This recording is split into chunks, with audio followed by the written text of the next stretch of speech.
plus 230 on the eCal page. No com PIs when you're ready to copy. Okay, your flight plus 230, go ahead. Plus to ATO, 10.8. Plus to MECO, 14.7. Plus ATO, 10.8, plus to MECO, 14.7. That's a good read back in line.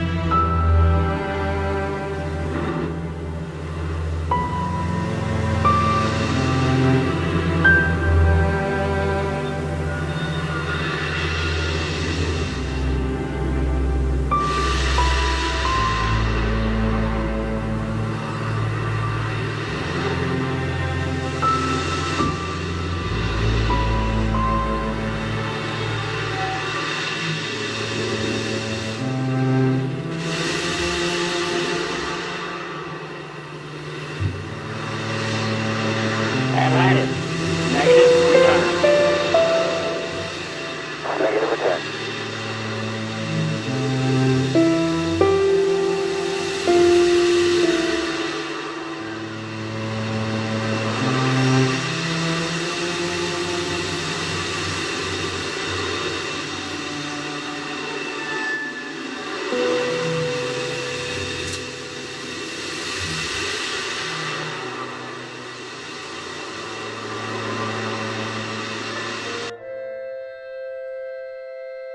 As we prepare to venture deeper into space on long-duration missions, there are lots of things to consider when it comes to just how much the crews will be able to take along with them.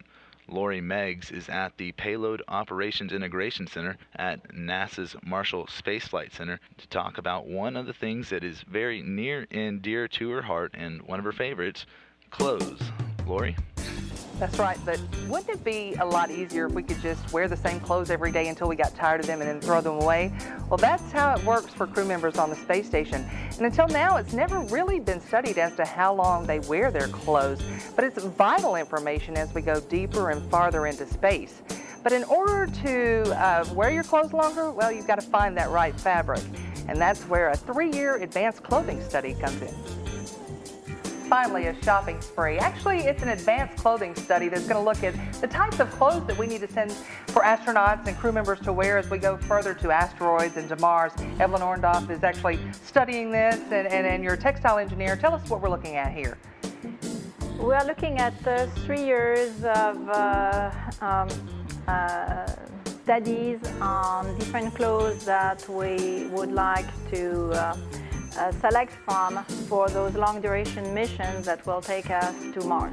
So it was ground-based studies for about 3 years, right? Correct.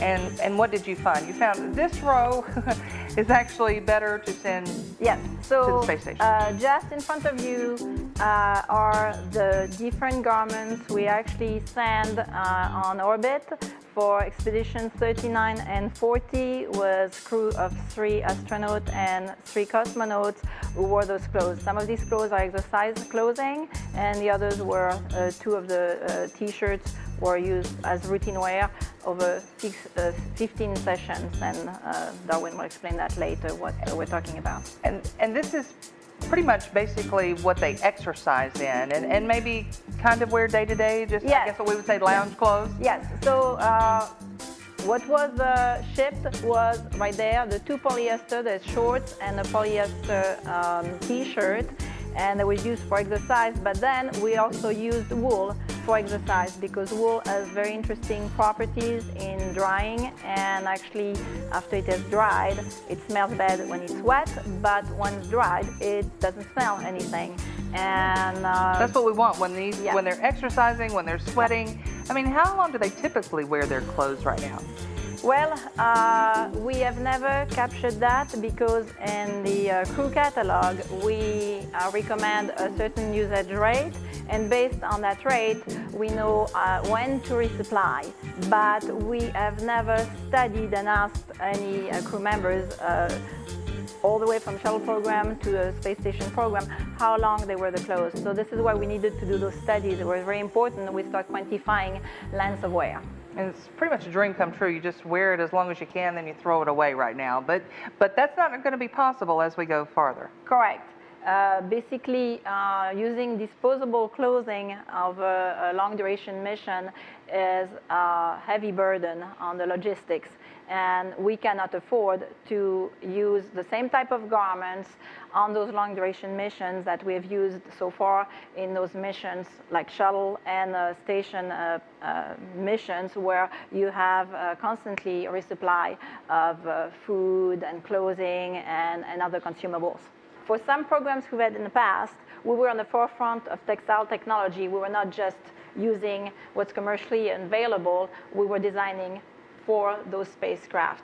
With shuttle and station, we have ambient air. So we can use the same thing we use on Earth, but we want to peak, or at least what we did in those studies that led to the selection of what went on the Expedition 39 and 40, that's based on the best that's available now. And this is why you see all these garments, because before we selected these, we looked at what you see there with all these other fabrics.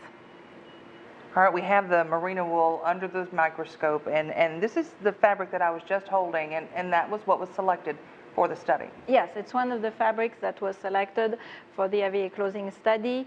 And when we looked at different types of wool, the reason we chose merino is because they are the finest wool fibers. As you touch the fabric, you don't have the usual prickliness you have with traditional wool, like Shetland sheep.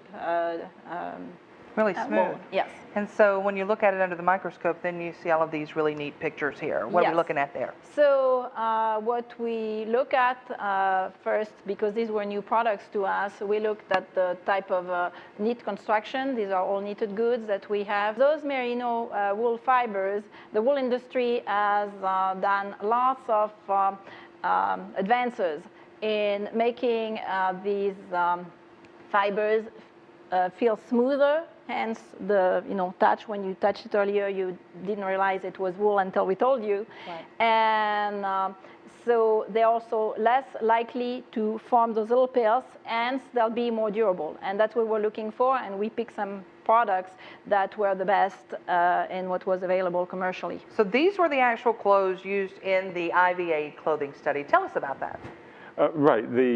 We had a ground study that ran for about a year and a half, when we had 80 participants, and where we had them wear all sorts of different fabrics, and that led us to choose the fabrics used in the space station study, the IVA clothing study. And that's these.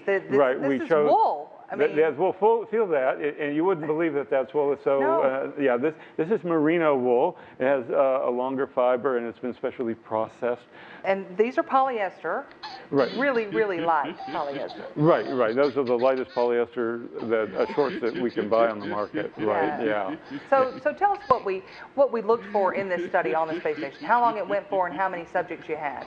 Right. Well, we had actually we ended up with 6 subjects, 3 astronauts and 3 cosmonauts. And my understanding was that our study was, in a way, groundbreaking in the sense this was the first official involvement of both astronauts and cosmonauts in a human study. Well, we all like clothes. It's universal. Right. And so we were lucky to get the extra 3 participants, and we asked them to set aside 15 days, 15 exercise periods to wear these exercise clothes and routine T-shirts.